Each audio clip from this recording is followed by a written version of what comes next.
अतुल सिंघल साहब, देखिए कांग्रेस जो बात बार बार कह रही है कि शीला दीक्षित के जमाने में ये होता था, वहां ये होता था, अरविंद केजरीवाल जी ने ये किया, झूठ बोले। अरविंद केजरीवाल जी चुन के आए हैं इतनी बार, उन्होंने जो भी जनता के बीच भरोसा हासिल किया है। अब इस चुनाव में हो सकता है कि जनता उनको किस तरह से ट्रीट करती है वो समय बताएगा, लेकिन बार बार कांग्रेस जो दुहाई देती है पिछले 15 साल पहले की, इस बीच बहुत बड़ा जनरेशन जो है वो बदल चुका है, नए वोटर बन चुका है। आपको लगता है जनता भरोसा करेगी इनकी इस बातों पर जब तक कोई मजबूत सामने पेश नहीं करेंगे विकल्प ये?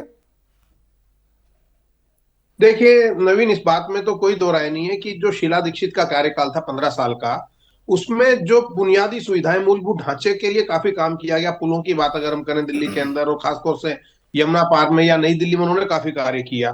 और 15 साल में निश्चित तौर पे कि एक पूरी पीढ़ी तो जरूर बदल गई है। हालांकि मैंने बीजेपी का कार्यकाल भी देखा है, जिसमें साहब सिंह वर्मा जी का और मदन लाल खुराना जी का समय था, लेकिन उनको 27 साल हो चुके हैं।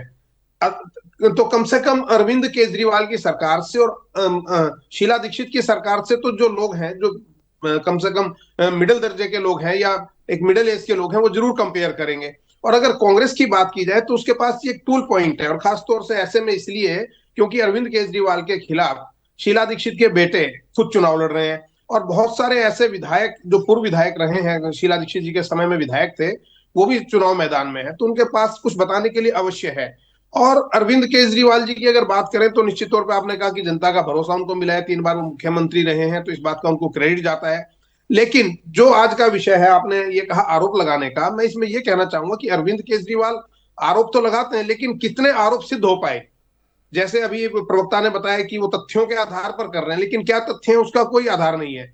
आरोप किस प्रकार से सिद्ध होंगे? और ताजा बात की अगर मैं बात करूं, अभी अरविंद केजरीवाल ने अभी 2 दिन पहले दिल्ली उच्च न्यायालय ने कहा कि सीएजी की रिपोर्ट, अभी कांग्रेस के प्रवक्ता बोल रहे थे, सीएजी की रिपोर्ट का में क्या है ये जानना जनता का अधिकार है, क्यों नहीं सामने रखी गई?